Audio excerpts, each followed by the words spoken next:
We should be live. Oh man, my hair is all messed up. How's your hair? Your hair's alright. Picking your nose right before the live stream. You know we're live, right? The whole world's watching us right now. Hey, I don't You care. don't care. Alright, well. I gotta be me. Me. Alright, Jeremy. Hey, that's why you're me. Because you're a Jeremy. Anyway, Jeremy's here. My name is David, Utechpia, Pixel Stabbers. We're here coming to you live. And we want to... Live from Saturday Live. No. from Thursday Night Live. And we're going to talk about building an affordable Threadripper streaming PC. That's like an oxymoron. Yes. You know what an oxymoron is? So, raise hand. No. Yes. Sorry, I don't know why I raised hand for that. What's an oxymoron? Moron. I'm the oxy and you're the moron. Oh, damn it. Okay. The reason why it's an oxymoron is because Threadrippers are like super expensive computers, but we want to make it as affordable as possible. So we're going to size up a computer using the cheapest part possible, but still make it a Threadripper build. And it has a lot to do with using the most that Threadripper platform can provide while still making the best use of your money too. So we'll go over some options. I'm here to be school. I'm here to learn because little back secret is I used to do ARMA for Motherboard, but we're talking about like 286 and 486. 286? Dude. So I know back then I know all the circuits were about 286 and 486. Whoa, back then. That's crazy. Not anymore. I forgot all about it now. I mean, if you were comparing a 286 to now, this is like a 2086. I don't know. We've been so many generations of that. So now you know how old I am. Okay, you're a little bit older than me because when the 286 came out, I was too young to even do work. So when the 286 came out, I was like in 4th grade. So you were probably like in high school. I'm older than you. Yeah, you're a little bit, but just got out of high school. I think. Oh wow! But look and energy and spirit wise, I feel like you're the same age as I am. So stay young. And you see all this white hair? Dude, I have more gray hair than you. Look, if you zoom in, you can see it. You see all the gray hair? I don't know why gray hair always grows out on the side. I don't know. Anyway. You know the guy, Witcher, Mr. Fantastic, you know, those all white sideburns? Mr. Fantastic. I don't know Mr. Fantastic. Fantastic Four. Oh, okay, yeah. Mr. Incredible.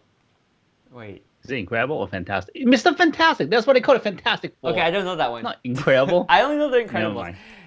Anyway, so we're off topic. We're gonna go back to topic. We're gonna talk about the affordable Threadripper. We can talk about the David monster, right? Yeah, I mean, what is this thumbnail, man? Why did you make this thumbnail? I love it, but can you describe what's going on here? Like, why is my head on a tree? I don't know, man. You told me to snap a monster next to a CPU. I did. Yeah, not put my head on the monster. Are you saying I'm the monster? Well, I have to give the monster a personality, and I think he got great personality. Oh. So, you know, one thing after another, bam! Rawr. Okay, so probably the reason why we have a monster there is because this is a monster of a PC. You don't need this powerful of a PC to stream. In fact, you can stream. Right now, I'm streaming on a 2012 iMac, which is, I don't know, how old is that? Raise hand again. Yes. What if I need a PC that allow me to pay 4K quality Street Fighter and streaming at the same time streaming like multiple platforms while I could open Photoshop and work on my medium format photos? Would that work? Yeah, this Threadripper is going to be overkill for even that. What you're asking for, you could probably get away with a 3950 CPU, which is the Ryzen 9 series, and a good video card. You can even get away with the Ryzen 7, but you know, since I know you're a power user, I would recommend the Ryzen 9 for you. The Ryzen 9 3950, or even the Ryzen 3900. Okay, and also since we're live right now, and then we have to, when we say things, we have to keep it, right? When we say a promise, we keep it, right? Yeah. Since we're live, of course. right? So will you help me build my powerful monster PC? Of course, I've always would be more than happy to. Okay, you heard that. David said Of course, he will help and me. we'll, All you right. know what? It's better than that. We're gonna build it live. So when we order your parts, What? Yeah. Oh no, I feel so negative. We do that. No, well, we can't be together, right? Because Oh no. So I'm married, man. I can't be together with Dude. you. And also, you're not my type. we're matching. Look at their shirts. This is no. I have slightly different color, dude. No. It's white belt. Yours are more tan. Mine's gray. Okay, it's not the same. It's the white belt. You have a green screen. I have a natural background. All right, We are not all the right, same. We're not the same. My point We is can never be together. the point is we are shelter in place. That's why we can't be in the same room building a PC. So what we're gonna have is we're gonna order some parts for you. We'll ship it over to my place and we'll do a live and I'll build it for you. Oh no. And then I'll ship it back to you all fully built. So we're gonna build you. That works. Unless you want a Threadripper, we can build a Threadripper for you. But I think you might be better off with. Do I need it? Probably not. Okay, to be honest, no one really needs a Threadripper unless you are doing 3D modeling or you're doing some very intense CAD design. Like animation. Or running a lot of rendering. Yeah, rendering. Rendering is the ultimate thing. If you are rendering, that's why you would need this. This is pretty much for like, you know, when animation studios sends their work to be rendered at a farm. Well, this is like a mini farm at home. You can actually do this because with a Threadripper, you can get up to 64 cores. So it is a monster. I know, that's crazy. Of a machine. I got 4 cores right now. So like you can actually, I have 4 cores right now. I'm streaming with my iMac that has 4 cores.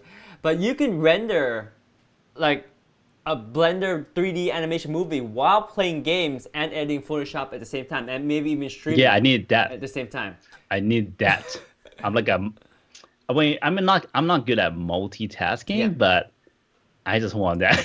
Exactly, that's my problem too. I want the top PC, and I don't need this, but I said why not, right? Because, and I priced it out. If the reason why I was looking at an affordable Threadripper is because you can build a really good quality Threadripper, and it's gonna cost like $5,000. But if you build an affordable Threadripper, it's only like $1,000 to like $1,200 more than a Ryzen 9 machine. Okay, I gotta ask a question which might not be good for Apple fans and whatnot. Like for the most powerful Threadripper, does Apple offer anything like that? The Threadripper will literally rip the Mac Pro apart. Even a $50,000 Mac Pro. Yes. This Threadripper that we're building today can beat the Mac Pro, the $50,000 Mac Pro, probably by twice. It's that good. But how about price-wise compared to Apple's top-notch? Yeah, that's what I'm saying. You know, the top-notch. The top-notch Mac Pro is $50,000. This $5,000 PC can beat it. And the reason why is... See, this is why I switched to PC in the beginning. Yes. Yeah. I mean, okay, when you're talking about 2 things that if you do on the computer, you're better off doing on a PC. That's number 1, gaming, and number 2, streaming. Period. If you're doing other stuff, then it's debatable because Mac has good user interface. It has good software, it has good UI, and it optimizes their hardware for the best performance. So they're able to get away with subpar parts and charging you a lot for it to make it very well integrated and work really well together. But it's at a limit because their top part is outdated and they don't have AMD. AMD is above Intel by a mile right now. Their Threadripper. Now I heard that. Well, you also had that they are changing their CPU, right? Yes. Apple. So would that make better or? We don't know because that is a 2-year plan moving forward, right? So we don't know how it's going to be, and no one knows how Intel Apple CPU are going to be. No one knows. The best that we know so far is that they use the CPU in their iPad, and their iPad is really powerful. Their iPad is more powerful than most laptops out there. But now, can you compare that type of technology to a server-grade CPU? That's what I'm thinking about. Like, you know, I think Apple's direction is mostly going for mobile. Yeah. Or cloud-based. So they would never do something like this. Like for every heavy load working, streaming, or rendering, I think you're right. It would never be Apple. I think so. I probably agree. I would bet that they're not going to. Because that's my feeling. You know, I told you that I was building, actually not building computer, but just basically doing and working on 486 motherboard back then with all the 286, 286 Pentiums. yeah. Yeah. So back then I do build all my computers until I went to graphic design school, and then I saw all my schoolmates, they're all like having Mac. So, and I talked to someone, say, oh yeah, Mac's good. All the graphic designers use Mac. So, Yep. that's kind of what got me into Mac in the first place. Until at a certain point when I tried to upgrade my Mac Pro Yep. to a more suitable and powerful computer, Yes. so I could run like, Photoshop and Lightroom all together. Because back then, Photoshop and Lightroom, drains a lot of resources from your computers. You need a lot of RAM, some CPU for it to run smoothly. Yep. And so you need to basically have the top-notch computers. Yes. And when I researched, this is like what? I would say 7 to 8 years ago, I think. When we researched on how much I need. Oh, no. Is it even that fun?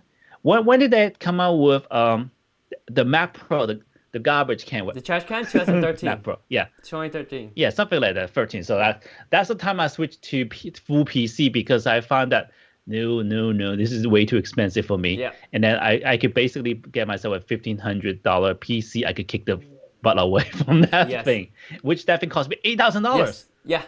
Yeah. Basically, that's the price you pay for Macs, right? It's called the Apple tax. I'm not. They are very, very expensive, and the reason why I love Mac is the ecosystem and the specific software they have. Final Cut Pro being one of them that I love editing on.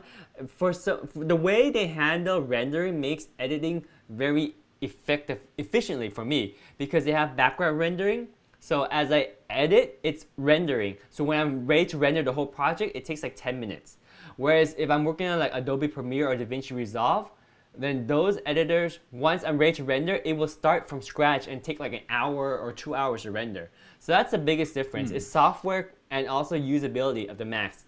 And that's what they get you. The usability is the ecosystem too, right? You have your AirPods, you have your iPhone, you have your iPad, everything syncs up. Like, I mean, literally my Apple Watch, when I walk to my MacBook Pro, it unlocks by itself. Little things like that makes a big difference, right? Like I can sync my AirPods to my iPhone, but it also works on my Mac right away because it knows that I'm the same user using the same AirPods. Maybe I'm different, because Mac actually give me a lot of trouble. Because in my previous lifestyle, I traveled a lot, and I traveled to Asia and China a lot. You know how Korean, they only use Samsung. And in Asia, the big majority of people who actually envisions on tech, they use Android and PC over Apple and Mac, because they find the price is too high.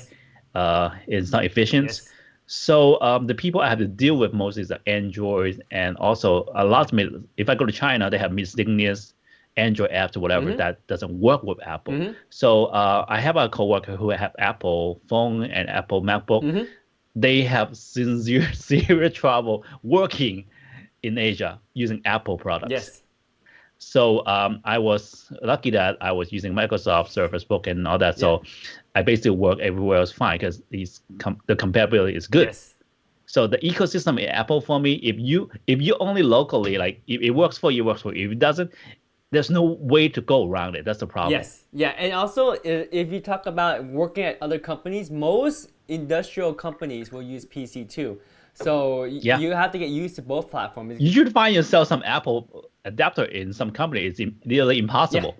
And some of the like proprietary software from the company won't work on your Mac too, because they're using business suites that are not suitable for an Apple computer.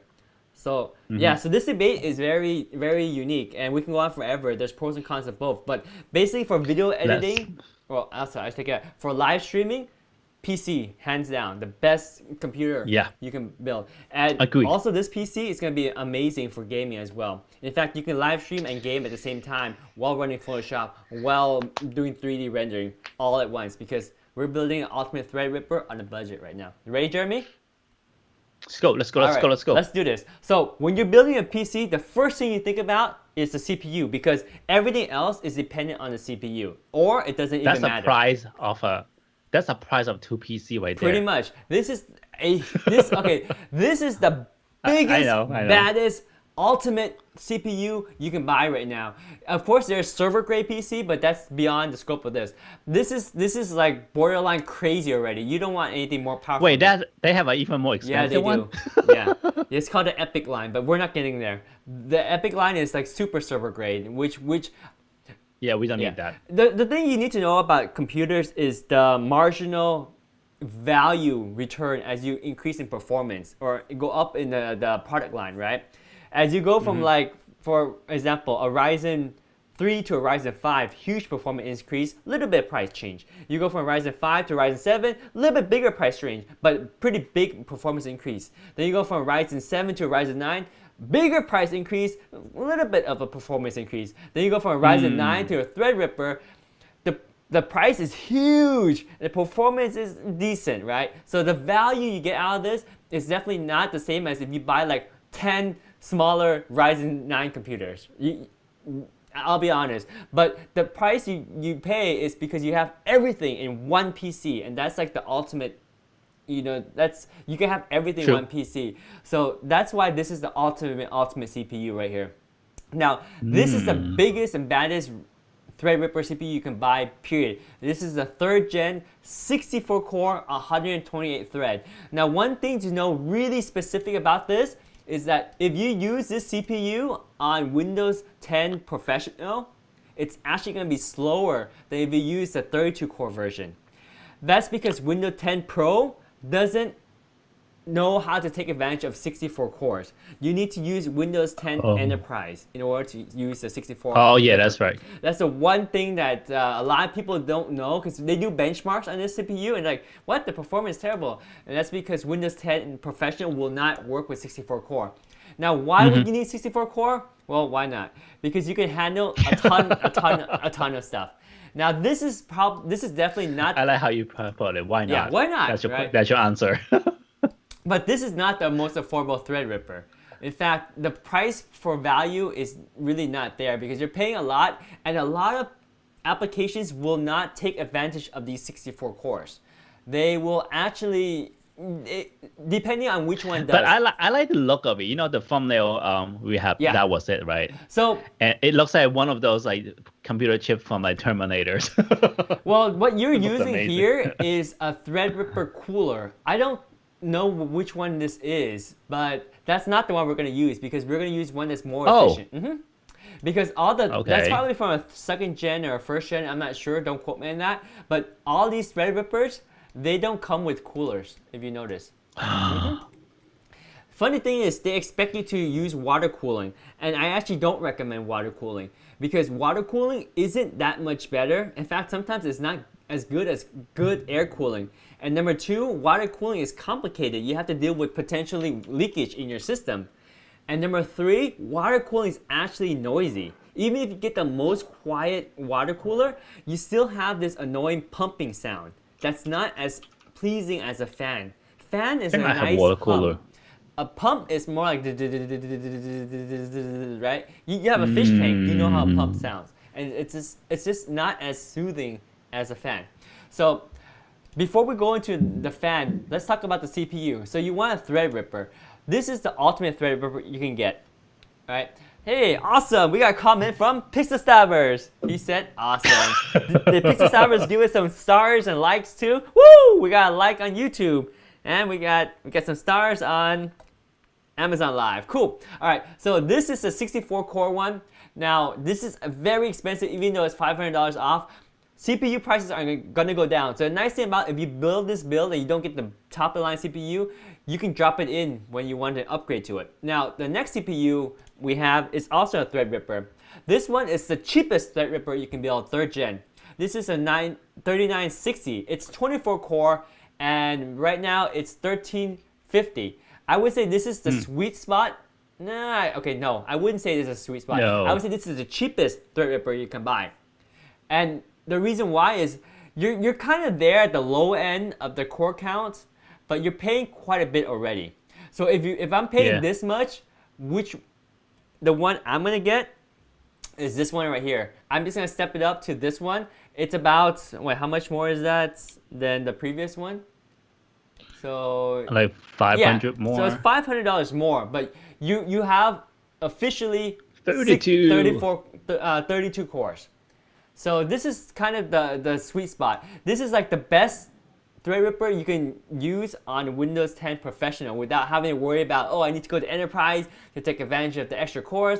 And most applications won't be able to take advantage of the 64 Let me see if I clarify something here first. So for you, you've been telling me you want a 32 core because there's two. I feel like there's like two type of streaming going on here for streamers, right? Some is basically I'm at home and I'm streaming onto one platform, and that's not. Which, to be honestly, that's pretty straightforward and simple. It's any company can do that, right? But what you're doing right now is you get me, and then eventually we'll get more gas coming in. So that's why you need a much more powerful CPU to able to handle all that, exactly. Right? Yes, because basically I'm hosting a live channel in this PC that I'm going to build, right? I'm going to get multiple Skype guests come in. They're coming in as an NDI stream, and you can get into that detail later. But NDI streams are each like about 10 megabits per second of data coming in. Then I'm going to curate everything in what you see on screen as my stage, and then I'm going to output it to multiple platforms: YouTube, Amazon Live, Facebook, Twitch, or whatever platform. Each platform that you stream out has to be re-encoded if you want different resolutions, right? So if you say you want to stream to YouTube at 4K, it's one stream channel. You want to stream to Amazon Live at 720p because Amazon only allows 720p. Then that's another stream channel. Then Facebook works well with 1080p, so you stream another channel at Facebook 1080p. So you have so many processes working all at once. That's why I need this beefy 32-core CPU. I could probably do fine with the 24-core. I would love the 64-core, but the price is not worth it for me. That's $3,500, where this is barely $2,000. That's good enough for 32 cores.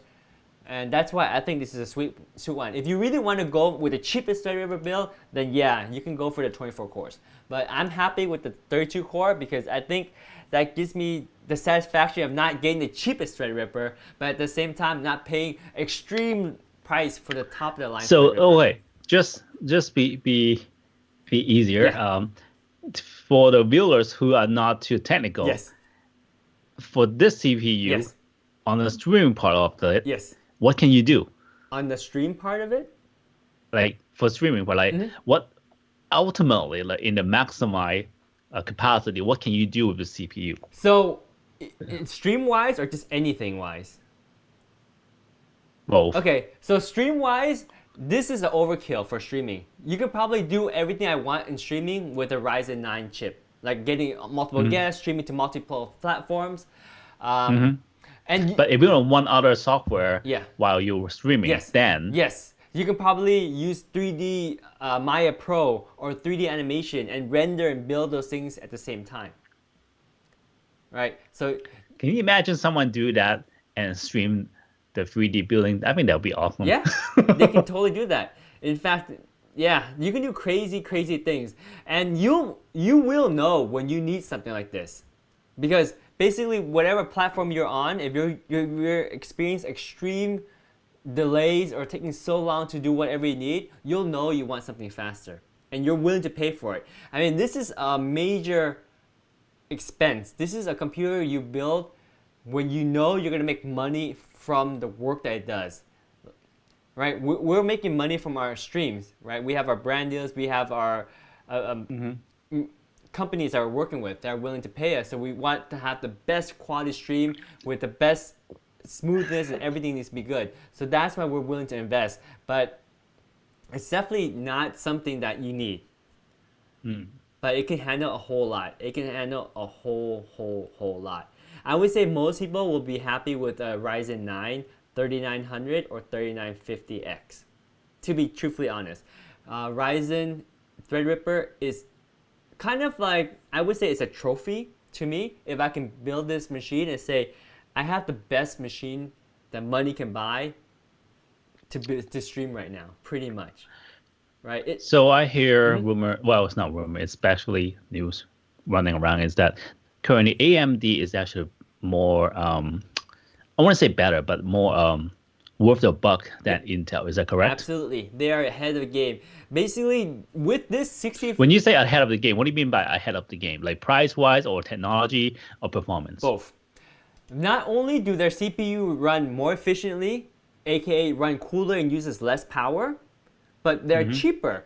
This 64 core blows everything out of the water. Intel has nothing to compete with it. And it's cheaper than their top of the line CPU, and it runs cooler and uses less power. So they're on a smaller die size. I forgot what die size it is. But Intel has been kind of like the hare and the turtle. They've just been doing so well. They were ahead, and then they just keep doing their old thing. They never innovate. I get it. So that's why AMD has caught up, not only caught up, but exceeded them.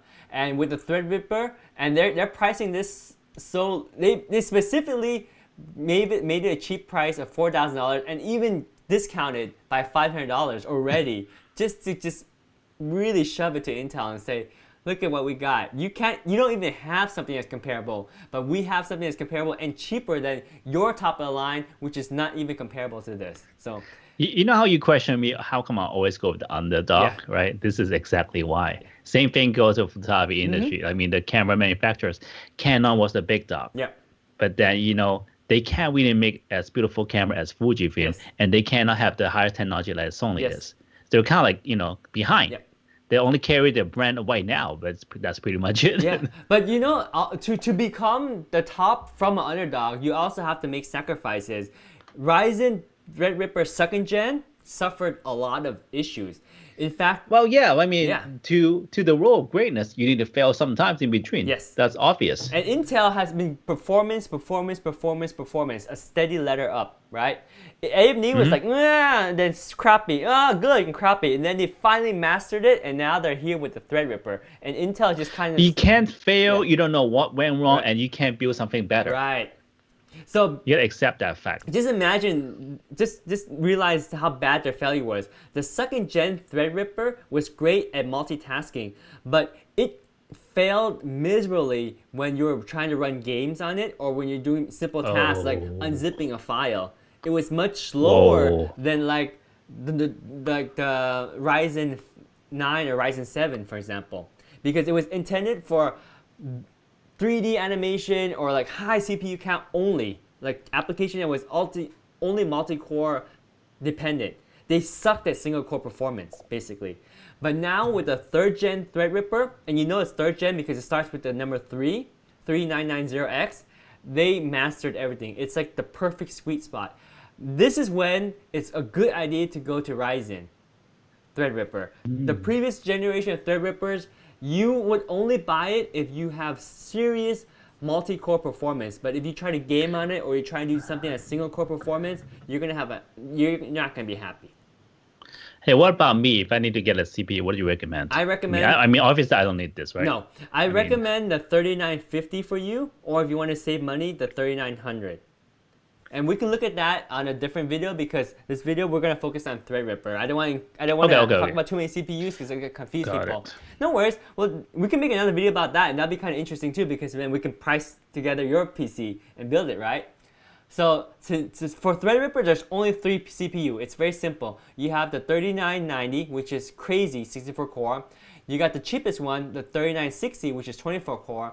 And then you got the 3970, which is, I think, the sweet spot, which is 32 core. And it's on sale now for $1,900. That's a lot of core. It's a lot of core. You can buy any of these with the combo motherboards. And I would say the MSI Creator is a really nice board. But remember, we're trying to build the cheapest one here. So I'm going to pick a board a little bit later. That's a little bit cheaper. That price come with the board? Yes. Or this is the price with the board. Okay. But it's still, I still wouldn't recommend this board just because unless you know what the board provides, and this board is really good at providing 10 gig super LAN. If you don't need 10 gig super LAN, I'm going to introduce you guys to a board later that's half this price. And you still use the Threadripper platform. So you can get away with the cheapest board because the cheapest board on the Threadripper platform is so good it doesn't matter. Whereas if you're on like the slower chipsets, right? If you buy the cheapest board, you're gonna have a lot of problem. But here, even the cheapest board is beyond good. And the reason for that is because AMD, this is a server level CPU. They have very high standards for making Threadripper compatible boards. So because of these high standards that AMD puts out, the cheapest board is more than enough. That's why I wouldn't recommend any of these boards unless you need the specific functionality that they offer that the cheapest board doesn't. So we'll get into that in a little bit. So CPU wise, one of these three. Now the second thing is you need a cooler. You can go crazy with a AIO cooler, which is like a water cooler all in one unit, which a lot of people are doing. But I don't recommend that because, as I mentioned before, they are noisy and they don't cool as well as the best air cooler. And another thing is there's maintenance, right? A fan cooler will probably last 10 years. My Noctua fan that I have in my PC now is over 10 years and it still works fine.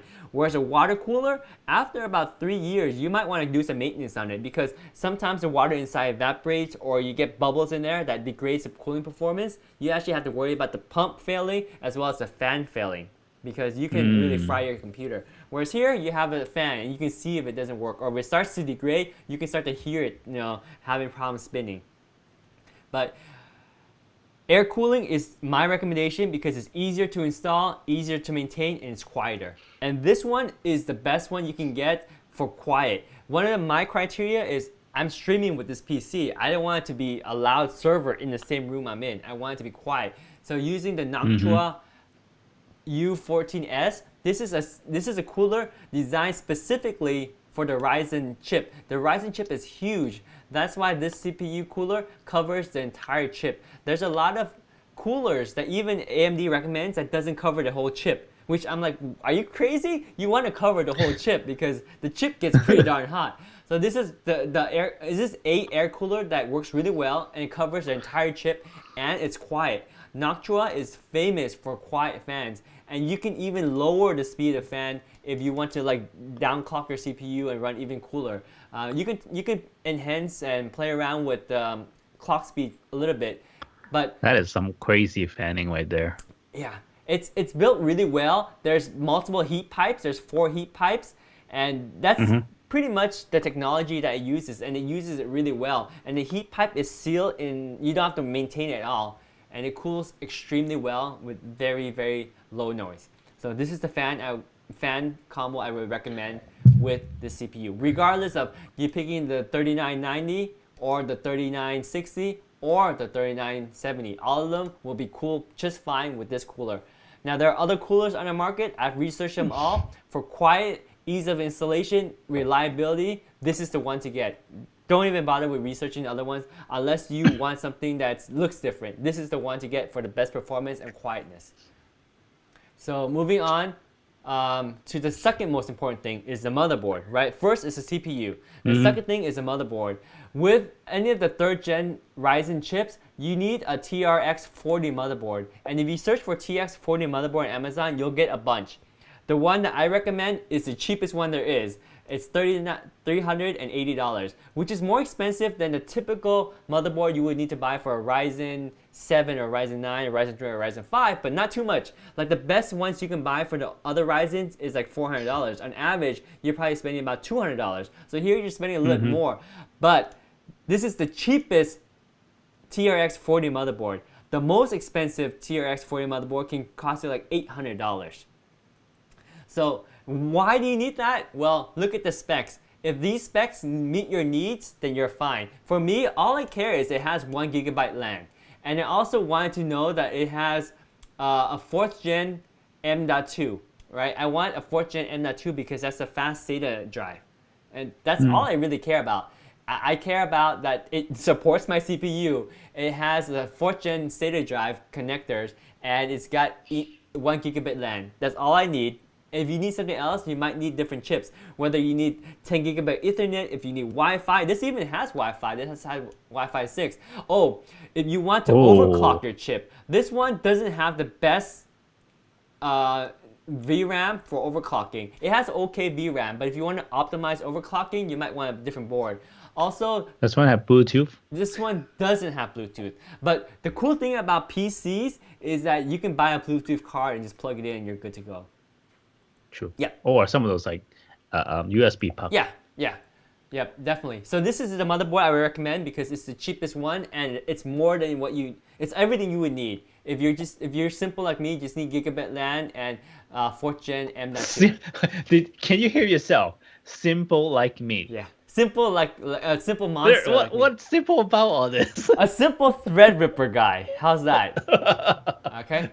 You just add that word there. It's not simple already, man. All right. Give it That's up. why it's an oxymoron, right? That's why it's an oxymoron. All right. Totally Moving on moron. to the next thing. Video card. Okay. Oh. This is probably the best video card you can buy for any gamer. This is the RTX 2080 Ti Turbo. Okay. This card, what is important is that it has a chip in here. And I should actually bring this up for you guys to look. 1 second. Give me one moment to bring up this document. Did you ever ask if the gamer can afford this card? Did they ask? Did you ask? I asked. Well, no. You know what? I take that back because most of gamers they're hardcore. They go for it because they know it matters. Yep. So gamer is one thing, but we're talking about streaming PC. Okay. So with streaming PC, there are specific cards that work well with streaming PCs, and the application that we're talking about is VMIX and also OBS. Those are the two streaming platforms. Both VMIX and OBS uses dedicated NVIDIA for hardware enhanced rendering or streaming. So you need an NVIDIA card to maximize the performance of the streaming. Otherwise, you're gonna push that workload back to your CPU. Not like it's a problem if you have like 64 cores, right? But still, I see. you want to optimize the rendering of the live stream. So you want an NVIDIA card. Now, once you go to NVIDIA card, there's a lot of NVIDIA cards to buy. You want an NVIDIA card that has the Turing family chipset. These are the ones that you can actually use in VMIX or in OBS to help you offload the workload of the encoding of the streaming to the GPU. So any of these will work fine. I actually would avoid this one just because it's missing this B-frame support. I won't get into that detail, but you can get that if you want. But if you're going to go with any of the Turing chips, I would recommend these three. Now, if you're gaming on the same machine, that's why I would recommend the 2080 Ti. And that's the card that we're looking at here.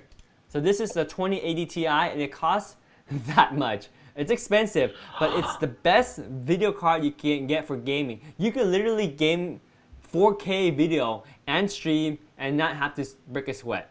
It can handle all that. And this is like the well, ultimate. with that price, that it better do. This is the ultimate video card for gamers. AMD has no equivalent to the GeForce RTX 2080 Ti, period. Now, if you're not going to game on this machine that you're building to stream, but you still want to use the encoder from the GeForce, like we saw on this chart here, you can actually do fine with a 660 Ti or a 660, and it'll still have the Turing chipset. So that's what we have here.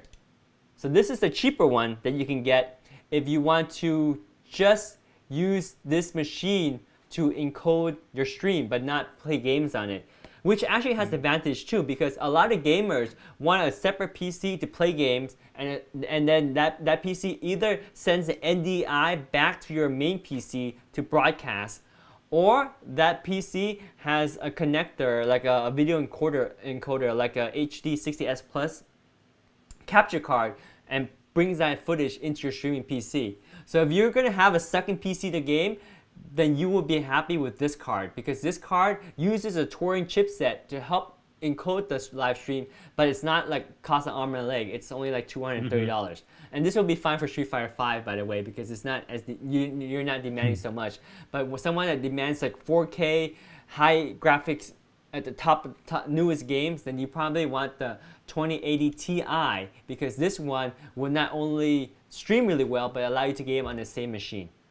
Personally, I'd rather game on a second machine, and the reason for that is because I can be playing my game, and then I can jump onto a different keyboard and handle like my chats and stuff, and not have to worry about the game. Whereas if I'm streaming on one machine with the gaming, I have to alt-tab to the different windows, which kind of takes away from the gaming experience, right?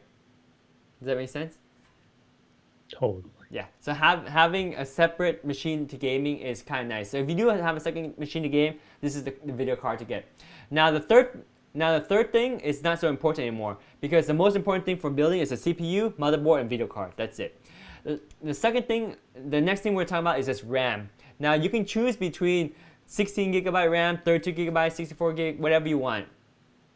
If you want to optimize the Threadripper platform, you want 4 chips because the Threadripper platform is optimized for quad channel RAM. So that's why I recommend 2 sets of these RAM because 2 sets of this gives you 4 16 gigabyte chips and that runs you $300, but you get 64 gigs of RAM. And it's the optimal configuration to maximize the 4 quad channel of the Threadripper platform. So that's the one, no question about that. Now the next thing I would get is just a hard drive, SSD. Now this is the 4th gen. You want to use. That's an SSD. Yes, this is the M. Wow. Yeah, these are the M2 chipsets now. These are M2 SSD drives now. These are more modern. Damn. Yeah, you've never seen one before like this. Yeah, you're probably used to the old SSDs. These have been around for a while, but this is the 4th gen one. So it's been around for a very long time. And it's not even costly. It's like $200 for 1 terabyte. Yes. Yeah, and this thing will get you like ridiculously fast transfer speeds. Like we're talking like I can't, don't quote me on this because I can't remember, but we're talking like a couple gigabytes per second of transfer rates, read and write. And this is the 4th gen, and remember the motherboard that we spec'd out already has 4th gen M2 compatibility. So you can either get 1 terabyte, right. 2 When I build my computer, I need 2 of this in there. Yeah, you can get 2, or you either get two 1 terabyte, or you can get 1 2 terabyte. They're the same price. Oh. Yeah, I would probably get 2. I would get 1 2 terabyte because then you don't have to worry about separating your files. And before, back in the days of mechanical drive, it's nice to have separate drives just in case the drive fails. But M2 drives are more reliable, much more reliable. So I would still get the 2 terabyte one. Should I get like a 500 gig just to install all the applications in there and then get another 2 terabyte just for storage? You could, yeah, that's very possible. That way it was kind of separated, right? Yeah, you can definitely. Well, separate. Yeah, or you can just take a partition and a 2 terabyte drive if you want. No, because if I need to reinstall it, I don't have to worry about my storage drive. Yes. Okay. In your case, that makes a lot of sense. And then get the 500 gigabyte and then get the 2 terabyte. Yeah. You know what you need, Jeremy. All right. Perfect. So that's this is SSD that I recommend. There's a lot of other brands out there. The nice thing about this one is that it cools without having those big, huge heat sink. And you don't want those because in the motherboard that I recommend, you can install this right onto the motherboard, and there's a built-in heatsink on the motherboard I recommend. And this is the 4th gen, so it is the fastest one that the motherboard can handle, and it is currently the fastest one in the market right now. So that's why I recommend. Because I mean, to be honest, I don't know much about the CPU, a little bit about the VGA card, but a hard drive I need the most because you know how many files I have to copy over from the photos, transfer, right? Yes. That takes a lot of time. Yeah. So if this could save a lot of time, I would totally game. Yeah, and especially if you're going to video edit too, because video editing, you need a good flash drive because everything is written to drive, read back, written to drive a lot. So you want high performance in that. So that's why I recommend this drive. Now the next thing you need to worry about is a power supply. So the funny thing is, right now in this market, everyone's buying power supply. It's crazy. You can't find one that's in stock. Temporary out of stock. This one is temporary out of stock, but at least you can add to cart and buy it. Now this is a 750 watt, and what I like about this one is it's modular in that you only need to plug in the cable you need. So you don't have a bunch of cables inside your computer case that you don't need. All the cables come included, and they're nicely wrapped. Oh, wow. And talk about they coming a long way before they have like this whole bunch of cable coming out. They still do if you buy the cheaper ones. But this is a nicer one. This is the high end, and it's a. This is clean. It is, and this is the Be Quiet brand. Be Quiet. Shh. I would just change the brand called. Shh. You could. But the reason why I like Be Quiet is, again, my Threadripper build is going to be used for live streaming, and it's going to be in the same room that I'm in. Remember, I want a really quiet CPU cooler, and I also want a really quiet power supply too. So this is a very quiet one. And this 750 watt is more than you need for any of this Threadripper CPU, along with the 2080 Ti graphics card. Even the one I have something like 350 or 450 or something like that. That's more typical of older computers. Yeah. And if you need to figure out how much power supply you need, you can always look at the Be Quiet PSU calculator. And I really recommend this one because it helps you figure out how much wattage you need. So basically you pick like, for example, the CPU, right? Like we have an AMD, we have a Threadripper, say the highest one, this is the $3,500 CPU, right? And so you have one video card, you have the AMD, and we use the 2080 Ti, right? And just for rough calculation, it's telling us, well, if we use the straight power one, we can be fine with the 750 watt one, and we are using about 79% of the load, which is good because you have some headroom. So that's the one they would recommend for you. So that's the one that I picked for you guys there. The 750 watt is kind of good. It's a perfect balance for it. You don't want to be squeezing out the most use of your of your power supply because you're stressing it. And also you don't have room to expand. At the same time, you don't want it to have like a 1,000 watt CPU when you're only using like 600 watts because that's also strenuous on the CPU too. Yep. Because the PSU, because you want the PSU to operate at its mid-range. That's, or rather at the high range. It's like the 75% of it, right? The sweet spot. You don't want to use it at the 100%. You don't want to use it below 50%. It's like VTEC in the car. You want the optimized point of usage, and the 750 watt is perfect for our installation. So we got the power supply. Then now we got capture card, right? Because we're building a streaming PC, so we need to get the footage into our computer, whether it's a camera or whether it's another streaming or whether it's another PC. You need to capture it in. And the HD60S Plus, is it not in stock? Yeah, you can still order it. It's $200. Yeah, you can still order it, and it should arrive very soon. So this one is great because you can capture in 1080p footage at smooth 60 frames per second, and you have a pass-through because you can game on a perfectly smooth monitor but pass through so that you don't have to watch the footage from your streaming platform, which is always a little bit laggy, and that affects gameplay by a lot. So this is ultra low latency, zero lag pass-through. The only catch is it only streams at 1080p.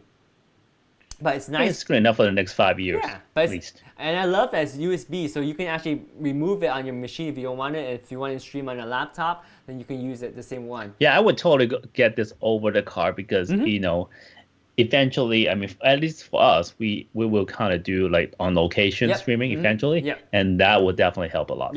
Yeah, definitely. Yeah, so the only alternative I would recommend is like if you don't want like to have an extra USB piece sticking out, you can always get the. No, you don't want this one. No, not that one. There's a better one. There's a better one. There's a better one. Hang on, this one. No. This one. Let me dump through it real quick. 4K 60 Pro. Yes, it's not in order. Yes, so this one does 4K 60 frames per second. And it's only a little bit more expensive than the HD60S Plus just because it's built in the PCIe slot. And yeah, so this is if you want to connect it. Can Mac use this or it's only PC? I believe Mac might be able to use this, but don't quote me on that because it probably don't have support for it, but you can probably make it work. But see, that's the problem with Mac. It works really well its own ecosystem, but outside of it.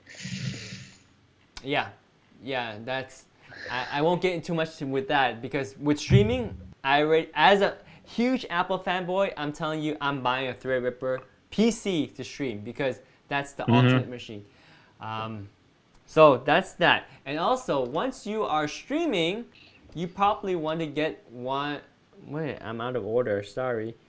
Before we go into that, we need a Shame case. on you. Right. So we got a CPU, we got the motherboard, we got the cooler, we got the RAM, the hard drive, power supply. Now we need the case.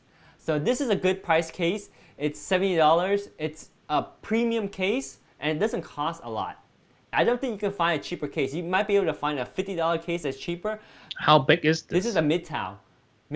So it's a good size. It's not super tall, but it'll be like about maybe if I'm standing up, it'll probably be like this high or a little bit more. Okay. Yeah. Because I'm still thinking like, where do I put my second computer? Yeah. So this is a mid-tower. And it's a good price. You can either get the white one or the black with red. Both of them are around the same price. This is a really well-reviewed case and well-loved. People love this case. Now, the only reason why you want something more expensive than this is if you want to focus even more on dampening, sound dampening, or you want better airflow, and that you're going to be paying like $200 for a super good case, or at least $150 for a better case. So this is a sweet spot. Remember, we're trying to build a budget machine that takes advantage of the Threadripper platform. So this is the cheapest case that has good quality build. You can go cheaper, but if you build with a cheaper case, you'll get cuts and stuff because the material is very thin, the edges are unfinished. So as you're building, you might get cut from out the sheet metal too. And also it won't look good. This is a case that actually looks good and is very affordable. And it has nice I/O in the front, including a USB Type-C port in the front. So, is that a passy glass I see there? Yes. It's open? Oh. Yep. So it's got a tempered glass on the side. Oh, tempered glass. Yeah, so it looks good. It looks good. It works well. It's high function. Clean. And it's cheap. It's $70. So that's why I recommend it. So we're not going to spend too much time on that. And this case has fan spots, and I think some fans in the front too. So you may want to upgrade those fans if you want something quieter. If you do want something quieter, you can go for the Be Quiet. Be quiet. Fans. These fans are the most quiet fans I've ever used. I totally recommend them. This one there's only one in stock, so you get that soon if you want it. But there's different sizes, so you pick the fans that you need. Now let's talk about cameras. Jeremy, you know about this one, right? What do you know about this particular one? This one, I don't know if it came out, but it's out. It came out in June. The software. Yeah. Oh, the software didn't come out yet. The software haven't came out yet. No. So, but then it can still make it work somehow. You don't need any kind of like capture card. You can just plug this as a webcam. Yep. It has like a 1.8 apertures on the lens. If you get it the widest, which is I think it's like 24 millimeters. Yep. No, well, actually the 1 inch lens that was 18 actually. No, 24. And it has 24 equivalent. Is it 24? Okay. It has a built-in mic on top. So I saw one of the person in my Facebook actually talk about it today. They have using this as a webcam. It looks pretty decent. Yep. Yeah, it's great. And if you buy it before June 28th, you get this promotional price. After June 28th, it becomes $800. So just keep that in mind. And then in sometime this summer, they're going to release a software update, like Jeremy says, where you can actually plug this directly into your computer as a USB webcam, and you won't even need to use a capture card we mentioned. And then you can use the capture card to pull in your game footage. But for now, you might need to get two of those capture cards, one to pull in your game and one to pull in the camera footage. Or if you buy a good graphics card, you can game on the same PC. Then you don't need to pull in your game with the capture card. I should also say another way to pull in your game is if you're on the same network, you can use NDI to pull in your gaming. So you might not need an extra capture card. We'll get that's more detail than you need to know. Just know that if you need to pull in multiple sources, you can use NDI instead of a capture card, and you can research on that. I won't get into too much detail. Yeah. This is not an NDI video. No, it's not NDI video. But yeah, so this is the capture card. We already went over it. This one is the one you can put inside your computer, and you can pull in game footage or you can pull in camera footage as long as your camera has a clean HDMI output, which the Sony ZV-1 does. But not all camera has a clean HDMI output, so make sure you have a clean HDMI output if you want to pull that into your streaming PC via a capture card. All right, moving on. You also out of order here. You also would probably want one of these. This is a Stream Deck, and the Stream Deck works really well when you're streaming, because like the one I have here, I absolutely love this thing. I can tactically feel these buttons, and if I want to switch over to both Jeremy and I can just hit that, and that's both of us, right? If I want to switch over to sharing the screen, I can do this. If I want to see just me, I do this. And you can see the buttons themselves, if you look carefully, actually updates the footage of the video. So like this, you can see Jeremy's face almost. You click on that, and guess what? It's Jeremy's face. Surprise, surprise, right? Go back to me, because that's my face, and go back to us sharing the screen, or get back to us just talking, just two of us. So a Stream Deck, especially the Stream Deck XL, really helps you stream efficiently and smoothly with just kind of automating all these buttons to do certain things. Play a sound, run a clip, do an overlay, pause, mute, do anything you want. Stream Deck XL, highly recommend it. I won't go into too much detail. You definitely want that. And now you want to be able to speak into your streaming PC, right? You can get a bunch of mics out there, pod mics, whatever mic. But if you're buying one right now, take advantage of the Wave 3 that just came out by Elgato. It's the only microphone really designed for streamers. We can go into more details if you want in another video, but in this video, just know that this is the best mic you can buy for live streaming, and it's only $160, and it just works. And it's out of stock, so order it and it'll ship soon when it's in stock. A lot of stuff like this is out of stock, but you gotta order it. All the stuff you talk about is hotcake. They all went out of stock. All hotcakes. Yes, and also you can use the Stream Deck to interact with the mic too, because it's all compatible with the same system. And the software is really good. It also has a clip guard, which I love because sometimes you get excited, you're like, whoa, let's go, and you're clipping the audio. Well, with this microphone, you don't have to worry about clipping because it has a clip guard. Really cool. So the next thing we're talking about is lights. You want good lighting, just like Jeremy has good lighting, I have good lighting. You want something like the Elgato Key Light or the Elgato Air Light. Both of these lights, whichever one you pick, is fine because they are controllable by the Stream Deck. You can actually use the Stream Deck to control the brightness of the light, the color temperature of the light, and turn it on and off. So that's kind of nice. You can just sit in one place and use the Stream Deck like here and adjust the settings so you can change the color, the brightness, and turn on and off the light. Next thing that you probably want is you want a flexible joint arm. And this is just because if you are connecting your camera, you might want to adjust it in a different location. Or is this thing back in stock yet? We don't get it. I'm not sure. Let's check in a minute. Or if you want to use your light at a different place, you can use this arm to adjust the light anywhere you want. This is a flexible arm, but you also want to have a multi-mount too. So that's two pieces. This piece here is a multi-mount, and this is a flexible arm. Both of them are Elgato stuff, and you can get this in stock right now, Jeremy. Yeah, you can get it shipped from. Don't buy from here. Buy from Amazon UK. No. It's from the UK, but it probably won't take. Oh wait, but that is just the stand, no? Yes, this is just the arm. Oh, that's just the. This is the arm kit, right? You also need the multi-mount. Yeah, that's kind of confusing. Yes. Okay. Oh, okay. So you see how this is blurred out because it's not included. It's only including this part. Oh. And then if you go to the multi-mount.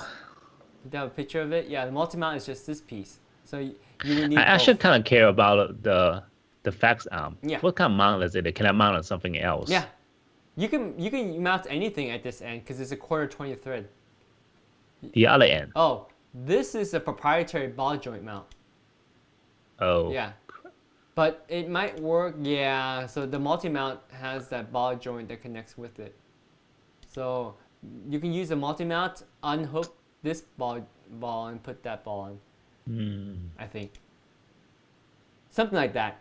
Read the instructions. I don't know. I actually haven't used this. Yeah. But yeah, those two. And then, of course, if you're going to game on this machine, you want a nice keyboard and mouse. And this is a really good combo right here. It's only $43. And look at the number of reviews. And people love this thing. 6,000 reviews. Yeah, it's a great keyboard mouse combo. Fantastic for your live streaming setup. Absolutely gonna love it. And you need a toolkit, believe it or not, because not everything is just a simple Phillips head screwdriver, because you're gonna have to deal with some hex screws when you're installing your motherboard mounts and other little snippets you need to screw. And also there's a static, what's it called? The ground. Your static grounding that you should have. Yeah, grounding. Yeah. Oh, what I would always recommend is you take out your power supply, you plug the power supply in the wall. You don't need to turn it on, just plug it into the wall and connect the ground clip to your power supply and connect to yourself so that your ground. That way when you touch all the sensitive components like the hard drive, CPU, GPU, all the PC pieces, you're not going to shock them and statically damage them. So this is a great toolkit. It's super affordable and people love it. 18 bucks. Yeah, almost 2,000 reviews, and it comes with everything you need. I would say the most important thing, like I said, is the screwdriver with the Phillips head, as well as the hex head that you need for mounting your the hex components to the motherboard. But that's yeah, I believe they have. Let me see. They have to have the hex head. Yeah, one of these. You use these to help install the motherboard standoff. Make sure you have that. Otherwise, you'll be like, you have all your pieces like, oh no, I need that little screwdriver to put the motherboard standoff. So, yeah, make sure you get that. Do they have pliers in here? You would probably want a pair of pliers nope. too. Pliers. but they don't have pliers in here. But you probably won't need pliers. The reason why I need pliers is because I didn't have this kit and I wanted to screw my motherboard stand off, so I used pliers and that worked. Oh. Yeah. But you can. Hey, is that a flexible screw? Like the one that you could bend? Yeah. The black one? I believe so. Okay, cool. Yep. Those are useful. Yeah, I think so. Yeah, see? This one you can bend. Yeah, those are good. Those are good. So yeah, so you can get into tight corners like this to access the screwdriver, and it's magnetic too. And you even get the small tip if you want to fix your phone, and it extends too, so you have extra reach here. Oh, this one's good to have. Yeah, it's a nice, cool toolkit. I have stuff like this only. See. Yeah. Yeah, that would work, except you don't have the hex head for the motherboard standoffs. Well, I have another kit with the hex head. Okay, so yeah. But this is a nice kit that has everything. People can pick it up. Now, of course, you need something to display your stuff. You can get 2 of these bad boys. I have one of this, and I love it. It's a big screen, but you can actually do 4K at 100% pixel density, and it'll still look good. And check this out. If you want to, you can have 4 different HDMI inputs. This is great for live streaming because if you're live streaming, you want to have a screen to monitor what you're live streaming, and you have one screen that you can do whatever you want to do all the settings, but want to monitor because the one you're monitoring is what you see that goes out to the audience. The one you're doing might have overlays of your tools and whatnot, so just keep that in mind. You want to have at least 2 screens. I would say get 2 of these, but if you can't, then just get 1 of them, but you can have 4 individual inputs, so it's like you're having 4 small screens. So this is a nice screen to get. And I've been using mine for a very long time. I absolutely love it for productivity. Now, this is not the monitor to get, no, if you're gaming, because I believe this one might be limited to only 60 hertz, if that. So it's not super good for gaming. For gaming, you probably want a 120 hertz gaming monitor. And that also might not be a good graphic design and photography color correction, yes. monitors. Yes, it's not optimized for color. You gotta get those pro art one that it works with the RGB colors. Yeah. So if you know what kind of monitor you know that you need, buy that one. This video is about building a Threadripper PC, not finding the perfect monitor for you guys. So the last thing that I would recommend is to have a set of headphones. That's because if you're doing live stream, yes, see Jeremy and I, we both have it. And if you're doing live stream, you want to also hear the other person on the live stream, but you don't want the other person's audio to be captured by your microphone. So that's why you have headset to listen to the other person on the stream. And well, that's only if we do this kind of format. Yes. If the streamer is only by itself individually, then it doesn't matter. It still does matter because they want to hear the game audio really loud on their ear, but they don't want that to feed back in here. That's true. Yeah. If they're doing gaming, that is. Yeah. So it depends on your stream, but if you're going to stream and you want earpods, I personally recommend the AirPods Pro, even if it's on a PC, because these are basic Bluetooth earbuds and they work fine on PCs as well as Apple products.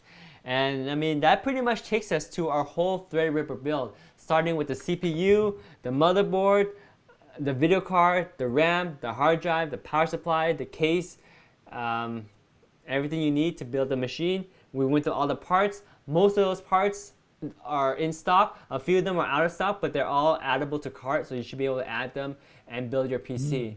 So that's a full guide to build a Threadripper PC. Any question, Jeremy? Too many, but I can't ask right now. You can't ask right now. I haven't able to put them together, but Well, you're able to put together this picture. That's different. This is an awesome That's picture. called create. That's art. I love this picture. Roar! Threadripper streaming PC.